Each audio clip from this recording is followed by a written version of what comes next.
Hola amigos, ¿cómo están? Esperamos que muy bien. El día de hoy les traemos el cuento que se titula Andrea y forma parte de la serie titulada Mujeres de la Noche. Es en memoria y en honor a todas esas mujeres que salen por la noche a ganarse la vida. Mujeres valerosas y que se tienen que enfrentar a las peores situaciones de la vida. La escritora es Patricia Ivonne Fuentes. Esperamos que lo disfruten. Andrea llegó desde su pueblo con la meta y la ilusión de hacer dinero en la gran ciudad. Sin embargo, su sueño no duró mucho. De inmediato llegó alguien a su vida para convertirle sus sueños en pesadillas. Había tenido que someterse a la voluntad y a las órdenes de Rigoberto, un tipo de lo peor, un delincuente con fama de haber asesinado a varias mujeres. Se le había presentado en la esquina de la calle en donde ella acostumbraba esperar a que le cayeran los clientes. Y así sin más, le había dicho que si quería trabajar ahí, tenía que darle la mitad de todo lo que sacara.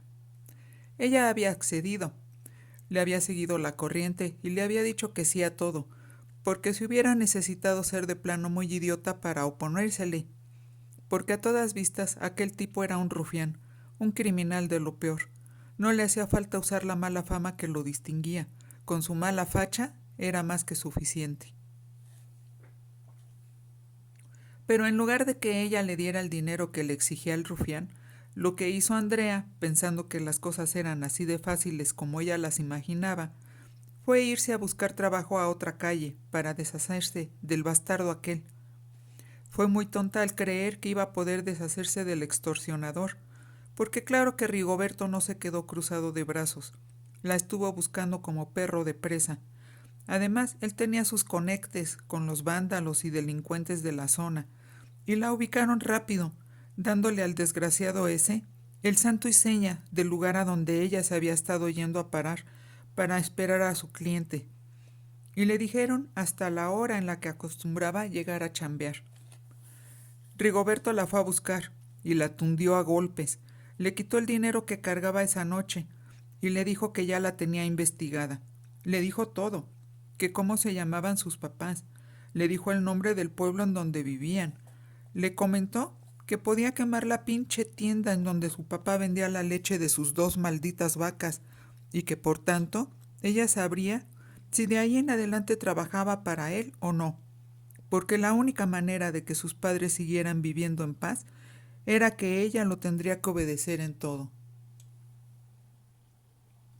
Ella obedeció, claro, aunque no empezó a trabajar para él de inmediato porque por principio de cuentas, durante la primera semana después de su rendición, ni siquiera pudo salir a trabajar porque le costaba moverse por los estragos de la paliza que le había metido el desgraciado. Durante ese tiempo, ella lloró día tras día, pues nunca se imaginó teniendo que atravesar una situación así. Y tiempo tuvo mucho para pensar posibles soluciones, pero ninguna terminaba de convencerla. Ya no tanto por ella, que podía irse al fin del mundo si quería, sino por sus padres, que terminarían pagando los platos rotos. No sabía de dónde había salido el tal Rigoberto. Muchos murmuraban que los de la policía lo respaldaban, y otros, con temor, suponían que probablemente hasta gente del gobierno era la que la tenía en su mafia, una red de tipos explotadores, y que la mayoría de las ganancias de todas las mujeres de la calle terminaban yendo a parar a los bolsillos de los funcionarios corruptos o para aportar a campañas políticas de gente inescrupulosa y malvada. Pero para saberlo con exactitud estaba difícil. Pero ya otras mujeres en su condición le habían aconsejado cooperar, y ni modo, darle la mitad religiosamente, con la comprensión de que de esa manera por lo menos ella estaría a salvo de otros tipos, a lo mejor peores, porque a cambio de esa mitad, Rigoberto por lo menos le ofrecía protección. A lo mejor, Andrea se hubiera llegado a conformar con la obligación de compartir sus ganancias, pero pues nada más que ahí no paró la cosa. Rigoberto también la forzó a que se mostrara cooperativa y le satisfaciera sus deseos carnales, acostándose con él cada vez que se le antojaba, pero luego de un tiempo de tener que estarle saciando sus deseos, llegó el momento en el que Andrea ya estaba harta y no supo ser lo bastante buena actriz como para poder disimular y ponerle buena cara, aunque se la estuviera llevando el diablo, por lo que una noche Rigoberto explotó. Se enfureció como nunca, le dijo que como ella no sabía ocultar sus emociones, nomás por eso se había ganado otra paliza, y cuando la dejó tirada en el suelo, sangrante y en tan mal estado que parecía más muerta que viva, todavía la amenazó y le gritó que a ver si así, a chingadazos, aprendía a amarlo con la pasión y la veneración que le debía de entregar al hombre que le estaba perdonando la vida, a ella y a sus malditos progenitores. Después de esa segunda paliza, le pasó lo mismo que con la primera golpiza, que nomás no se pudo mover durante una semana. Pero esta vez ella se juró que mantendría contento a esa infeliz, porque la tercera era la vencida, y capaz de que ese desgraciado se iba a ahorrar el esfuerzo de golpearla, y a cambio iría derechito a buscar a sus papás al pueblo, para darle a ella un escarmiento en cabeza ajena. Con el paso de los meses Rigoberto fue incrementando su cuota, y ya se quedaba con el 70% de lo que Andrea ganaba, y como ya era tanto el dinero que le tenía que dar, a la muchacha ni siquiera le alcanzaba para pagar su renta, pero Rigoberto tenía una solución. Le ordenó que a partir de ese día simplificara su vida, que buscara un lugar más chico. Sí, más chico para irse a vivir allá, porque ¿para qué carajos quería tener un departamento completo? Que mejor se buscara un cuarto. Total, un cuarto era todo lo que una persona normal necesitaba para vivir.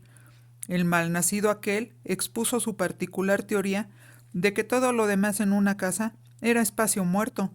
La sala, el comedor y hasta la cocina eran lugares diseñados en la antigüedad, cuando las familias eran grandes y numerosas, pero para una mujer sola como ella, un pinche cuarto era más que suficiente.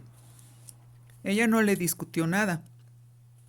Ya sabía lo que le esperaba si lo contradecía, y de inmediato le prometió buscar a dónde cambiarse, y le aseguró que lo haría tan pronto como fuera posible. Buscó rentas de cuarto por internet, y al día siguiente se levantó temprano y quiso adelantar el trabajo, empezando a meter sus pocas pertenencias dentro de 2 maletas. El destino estaba a punto de intervenir, porque en otro lado de la ciudad existía una mujer con la cual Andrea se cruzaría y que tendría un papel clave en su existencia.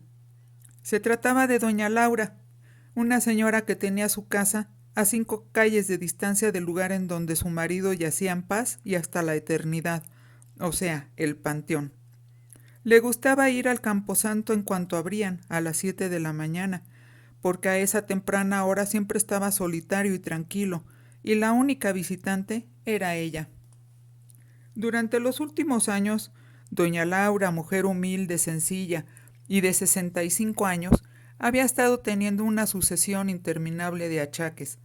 A pesar de eso, todavía deseaba vivir unos años más, porque consideraba que la vida era hermosa, aunque claro, siempre y cuando no se le diera mucha importancia a las cosas malas, y se dejaran de lado las penalidades, que, si no eran unas, serían otras, pero siempre se les presentaban a todos los humanos, ya que de eso nadie se salvaba. Doña Laura decía muy convencida que el sufrimiento era algo inherente a la vida y que por lo tanto la verdadera hazaña de vivir era situarse por encima del dolor y aprender a ser feliz independientemente de las circunstancias. Y ese día, con los engranajes del destino ya girando sobre sus ejes, en cuanto regresó del panteón, doña Laura notó lo sucio que estaban los vidrios de su ventana, así que con un trapo y agua con vinagre limpió bastante bien y acomodó por el lado de adentro, otra vez y ahora pegándolo con diurex, el letrero de "Se renta cuarto", que llevaba ya varias semanas ahí, para que los que pasaran ante su casa lo leyeran y supieran que ahí podrían vivir, si es que estaban buscando dónde quedarse. Y si los que pasaban por su casa no tenían esa necesidad, Doña Laura esperaba que el anuncio pudiera servir para que por lo menos los vecinos que lo leyeran le ayudaran a regar la voz entre sus conocidos. Por eso se sorprendió un poco cuando más al rato tocaron a su puerta, y cuando abrió, vio que se trataba de una muchacha, la cual muy sonriente se presentó como Andrea, y le preguntó por el cuarto en renta. Doña Laura le calculó unos 28 años, máximo 30. Sin embargo, así de entrada, no le cayó bien la muchacha, porque se vestía como piruja, se reía como piruja, y lo más seguro era que fuera piruja. Caray, qué mala suerte, pensó doña Laura, pero no podía ponerse roñosa porque necesitaba dinero. Le mostró a Andrea el sencillo cuarto, que era grande, pero nada más tenía un ropero, una cama y una mesa con una silla. Pero a Andrea le pareció bien y le dejó 1,000 pesos de apartado, comentándole que quizá esa misma noche o a más tardar al día siguiente llevaría sus cosas. Fue al día siguiente cuando Andrea llegó con sus 2 maletas. Doña Laura la acompañó al cuarto, y cuando Andrea abrió sus maletas para colgar su ropa, doña Laura confirmó que su nueva inquilina era del talón. Caray, se repitió doña Laura mentalmente, rascándose una ceja con resignación. Ni hablar, así es la vida. El fin de semana, ya instalada por completo su nueva inquilina, doña Laura no pudo dejar de ponerse atenta y quizás hasta en plan defensivo, cuando notó que pasando a las 4 de la tarde llegó un auto grande, viejo, pero bien cuidado, y se detuvo ante la casa. Doña Laura observó por la ventana de la cocina que del auto bajó un hombre con facha de padrote, de rufián, y cómo no iba a dar una primera mala impresión si se trataba nada menos que de Rigoberto, a quien la doña no conocía, pero al que de inmediato asoció con alguien desagradable, por su cara de maldito, de asesino o de criminal. Y además, oh no, los pensamientos de la doña se cortaron de tajo cuando vio que Andrea salía corriendo a recibirlo. La muchacha parecía muy feliz con aquella visita, pero doña Laura, conocedora de la naturaleza humana gracias a las experiencias y sabiduría que había tenido debido a su avanzada edad, notó de inmediato que aquella aparente alegría era fingida. Por eso se angustió más cuando se percató de que Andrea metía al tipo a la casa. Doña Laura sintió un vuelco en el corazón, un presagio. Sabía que nada bueno traería a su vida la presencia de aquellos dos. Se persignó y se encomendó a San Judas Tadeo, que hasta la fecha nunca le había fallado. Mientras tanto, luego de echar una rápida y experta ojeada al interior de la casa, Rigoberto se encerró en el cuarto de Andrea, y rápido como el rayo le explicó su recién concebido plan, surgido de su mente criminal apenas unos segundos antes, pero que para ser efectivo y redituable debía llevarse a cabo sin pérdida de tiempo. Antes de que Andrea se empezara a sentir cómoda en su nuevo lugar para vivir, ya tenía una tarea encomendada por el criminal. Porque Rigoberto comisionó a Andrea para que se fijara bien en la rutina de la dueña de la casa. Le dijo que a fuerzas la vieja tendría que salir a la calle, aunque fuera al mandado, y sería entonces, durante el tiempo en el que Andrea estuviera sola, que tenía que actuar rápido y de manera eficiente para esculcar por todos lados, en todos los cajones de los muebles, el closet, abajo de la cama, en fin, hasta el último de los rincones. Ante la cara de perplejidad de Andrea, el malviviente agregó con su efectivo tono amenazador que no permitía cuestionamiento alguno, que seguramente la vieja tenía joyas o dinero escondido, que una casa de ese tamaño a fuerzas la tenía que haber comprado alguien que había sido muy rico, y que, aunque era algo común que con el paso del tiempo la vejez y la estrechez económica se instalaban en la vida de cualquiera, gente así, venida a menos, siempre conservaba sus malditas joyas, centenarios y obras de arte. Pero como dudaba que Andrea supiera distinguir entre una obra de arte y una baratija, que mejor se concretara a buscar las joyas y las monedas de oro, le ordenó, y quizás hasta fajos de dinero, que esa iba a ser su misión, y que ya sabía que si no le obedecía... No tuvo que decir más. Andrea tragó saliva y asintió en silencio.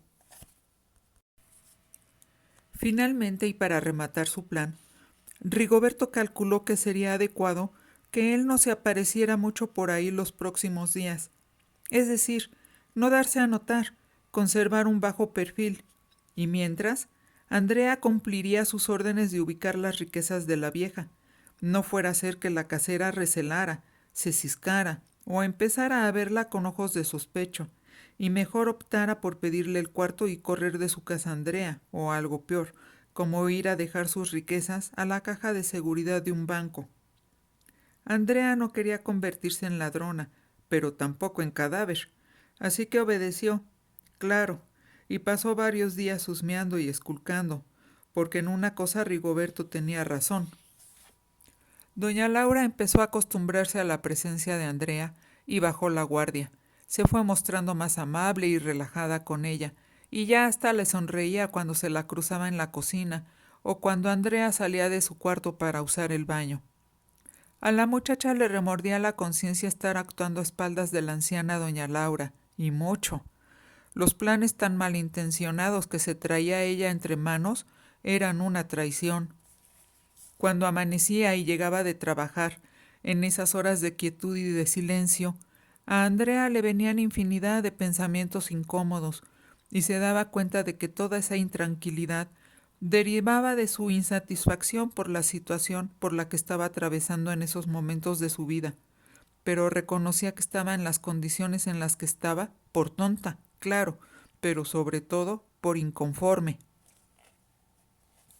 Y es que en el pasado, cuando vivía con sus padres, ella siempre quiso cambiar, porque ya estaba harta de su monótona existencia, allá en el rancho, siempre con calor y rodeada de polvo, con moscas revoloteándole frente a la cara o sobre su comida, zumbando y desquiciándola, con el sudor que le escurría por la frente arrastrando el maquillaje recién puesto, que en el mejor de los casos no más le duraba una hora.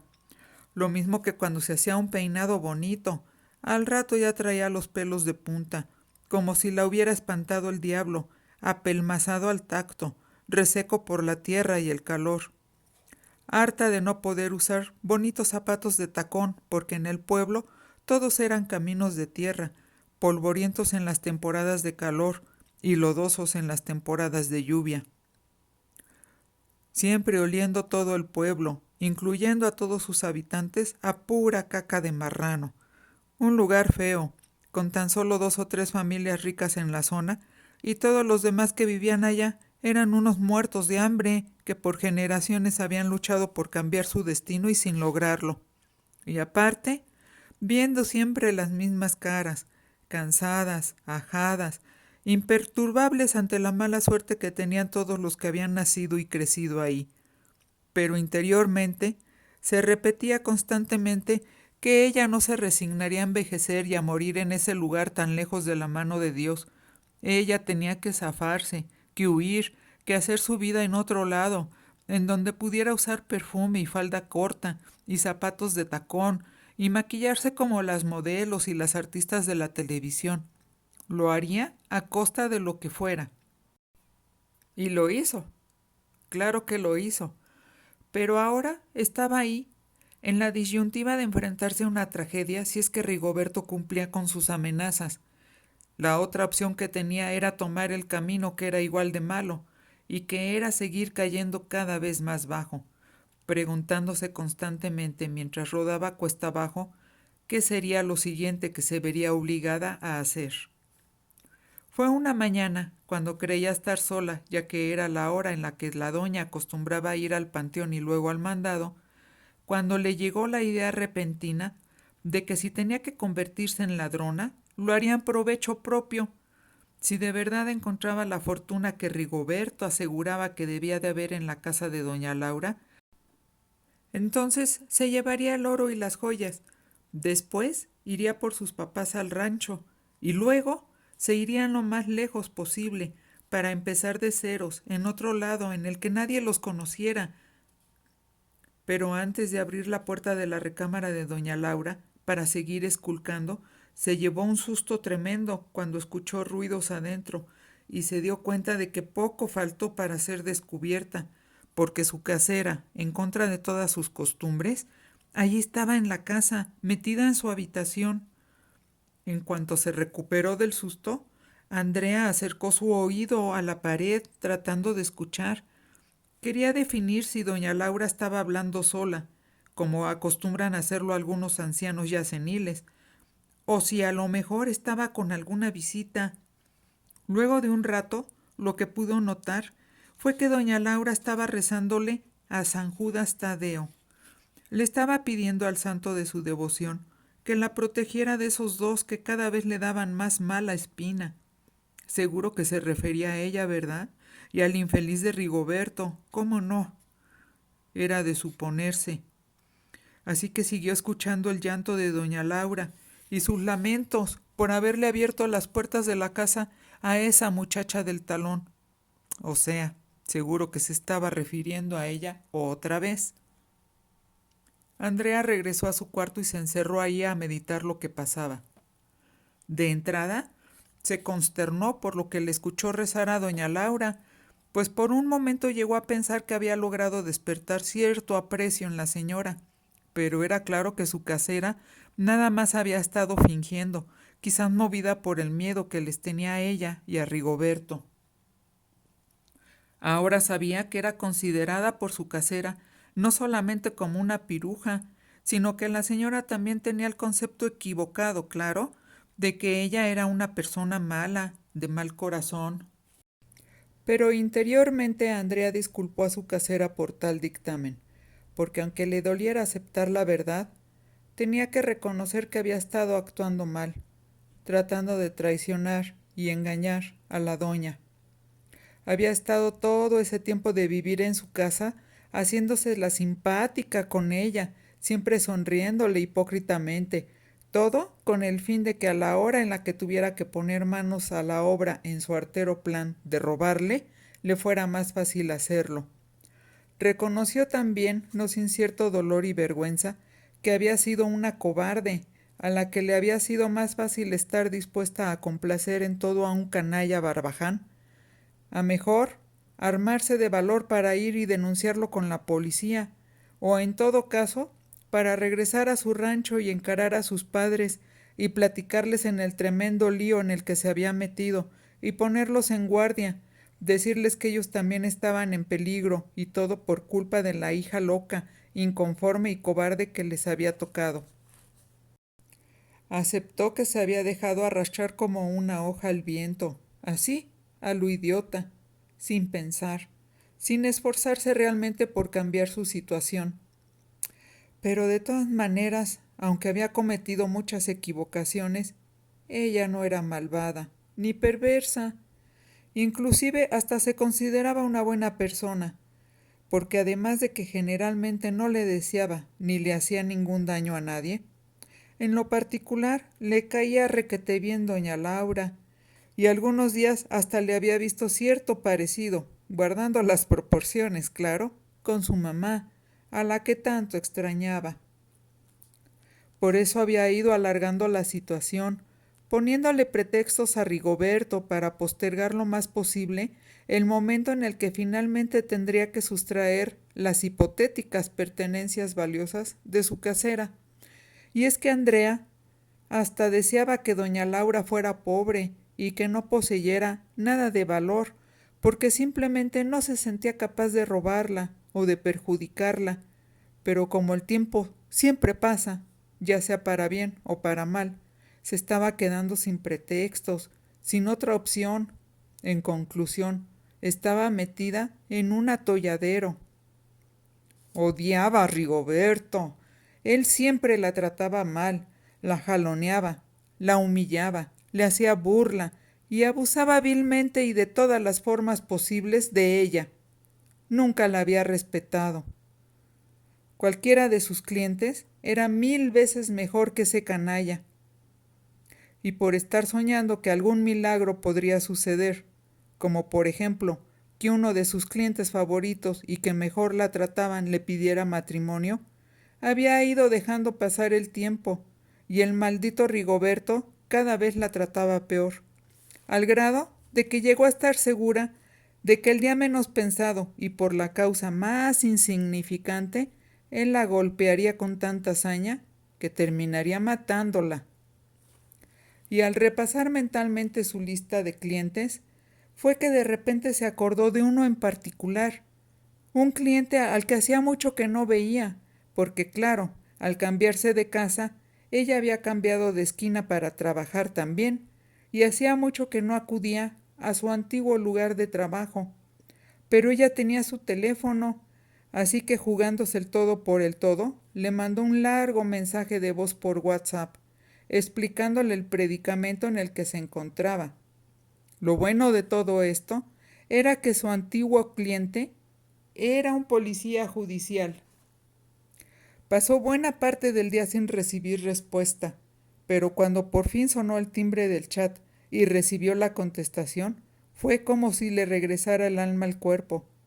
Las lágrimas rodaron incontenibles por su rostro cuando se percató de que, a final de cuentas, ella no estaba sola en el mundo. Se había dejado ahogar en un vaso de agua, porque ahí estaba él, su cliente el judicial, quien, aparte de que estaba muy contento por volver a saber de ella, le dijo que la ayudaría y le pidió que le mandara por favor, y cuanto antes, la mayor cantidad de datos que fueran posibles sobre el tal Rigoberto S., como por ejemplo su nombre completo, la dirección del lugar en el que vivía, si es que se la sabía, el número de placas de su coche, y si tenía fotos de él, que también se las mandara. En fin, que le enviara todo lo que pudiera, y él le aseguró que se haría cargo de darle un buen escarmiento a esa infeliz, mala sangre, maldito desdichado que la tenía amenazada y que se había atrevido a golpearla. Después de haberle enviado a su cliente el judicial todo lo que pudo sobre la vida y paradero de Rigoberto, Andrea vivió días y noches de tensión. Se la pasaba pensando que el padrote infeliz, el odiado Rigoberto, llegaría y sin siquiera dejarla abrir la boca para defenderse, le metería un balazo en la cabeza por traidora y por chismosa. Pero fue pasando el tiempo y Rigoberto ni la llamaba ni hacía acto de presencia. Andrea dejó de ir a trabajar, segura de que él se presentaría, o mandaría a alguno de sus esbirros para exigirle el dinero que siempre le quitaba. Pero pasó más tiempo aún, y ella ya no volvió a saber nada del infeliz. Pareciera que se lo había tragado la tierra. Fue hasta bastante tiempo después que Andrea se enteró de que la policía lo había perseguido, que hubo una balacera y que Rigoberto y varios de los delincuentes que tenía como criados habían resultado muertos. Andrea sospechó de inmediato que las cosas se habían dado de diferente manera a la que indicaban los rumores y las noticias en los periódicos viejos de aquellas fechas, pero nunca dijo nada al respecto. Luego de otros 6 meses de vivir Andrea en la casa de doña Laura y de que a Rigoberto ya nunca se le volvió a ver, la casera por fin se relajó. Quizás llegó a la conclusión de que sus temores no habían tenido fundamento, o quizá vivió todo ese tiempo secretamente en guardia, pero ya nunca lo hizo evidente, ni Andrea la escuchó llorar o rezarle llena de angustia a San Judas Tadeo. En cierta ocasión, doña Laura le preguntó a Andrea por su novio, y al saber que ya estaba muerto, la anciana casera suspiró de alivio y opinó que por algo pasaban las cosas. Eso sí, después de enterada doña Laura de la muerte de Rigoberto, ya nunca pensó en pedirle el cuarto a Andrea. Las dos mujeres vivieron juntas y contentas, por tener la una la compañía de la otra. Andrea se hizo el hábito de ir a su pueblo una vez al mes para visitar a sus papás y por ahí llevarles algo de dinerito. Le siguió mintiendo y hasta la fecha sus padres piensan que gana bastante dinero como mesera en un restaurante fino en el centro de la capital. Y si se atreve a mentirles, no es porque no los quiera o no los respete, es que sabe que así les evita la angustia de estarse afligiendo por el paradero de su hija y por su destino. Mejor que piensen que todo va bien, porque en realidad, francamente, es que sí le va muy bien.